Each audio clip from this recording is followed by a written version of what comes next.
NEET പരീക്ഷ കഴിഞ്ഞ് വരുന്ന കുട്ടികൾ പറയുന്ന ഒരു പ്രധാനപ്പെട്ട പ്രശ്നം അവർക്ക് സമയം തികഞ്ഞില്ല എന്നുള്ളതാണ്.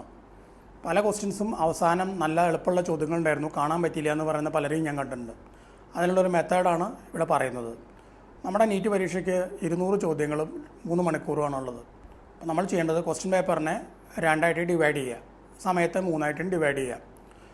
അപ്പോൾ ക്വസ്റ്റ്യൻ പേപ്പറിൽ ആദ്യത്തെ 100 ചോദ്യങ്ങളെ നമ്മൾ മെൻ്റലി ഒരു സെറ്റായിട്ട് എടുക്കുക. ആദ്യത്തെ 1 മണിക്കൂറിൽ ഈ 100 ക്വസ്റ്റ്യൻസ് സ്കാൻ ചെയ്യുക, അതിൽ എളുപ്പമുള്ള ക്വസ്റ്റ്യൻസിൻ്റെ ആൻസർ കണ്ടെത്തി OMR ഷീറ്റിൽ മാർക്ക് ചെയ്യുക. പ്രധാനപ്പെട്ട കാര്യം, OMR ഷീറ്റിൽ നമ്മൾ ആൻസർ മാർക്ക് ചെയ്യണം.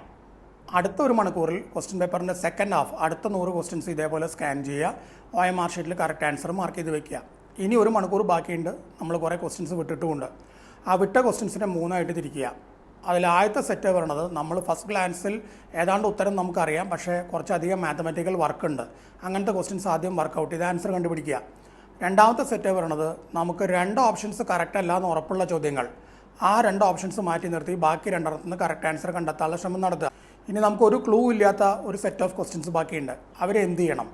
അവരെ വിട്ടുകളഞ്ഞാൽ ഉള്ള പ്രശ്നം, ആ മാർക്ക് മൊത്തമായിട്ടും നമുക്ക് നഷ്ടപ്പെടും. അതുകൊണ്ട് വിട്ടുകളയണ്ട. ഇപ്പോൾ 10 ചോദ്യങ്ങൾ നമുക്കൊരു ക്ലൂ ഇല്ലാത്തതുണ്ടെന്ന് വിചാരിക്കുക. അതിലുള്ള ഒന്നാമത്തെ ക്വസ്റ്റ്യൻ എടുക്കുക. അതിന് നമ്മൾ 1, 2, 3, 4 ഏതെങ്കിലും ഒരു ഓപ്ഷൻ മാർക്ക് ചെയ്യുക. നമ്മൾ 3 മാർക്ക് ചെയ്തു എന്ന് വിചാരിക്കുക. അടുത്ത 9 ചോദ്യങ്ങൾക്കും കൺസിസ്റ്റൻ്റ് ആയിട്ട് ആ 3 തന്നെ മാർക്ക് ചെയ്യണം, റാൻഡായിട്ട് മാർക്ക് ചെയ്യരുത്. അതാണ് ഏറ്റവും അധികം ശ്രദ്ധിക്കേണ്ട കാര്യം. ഈ മെത്തേഡ് ഫോളോ ചെയ്താൽ നിങ്ങൾക്ക് ഒരു ക്വസ്റ്റ്യൻ പോലും കാണാതിരിക്കില്ല, ഒരു ക്വസ്റ്റ്യൻ പോലും അറ്റംപ്റ്റ് ചെയ്യാൻ പറ്റിയില്ല എന്നുള്ള വിഷമവും എക്സാമിനേഷൻ കഴിയുമ്പോൾ ഉണ്ടാവില്ല.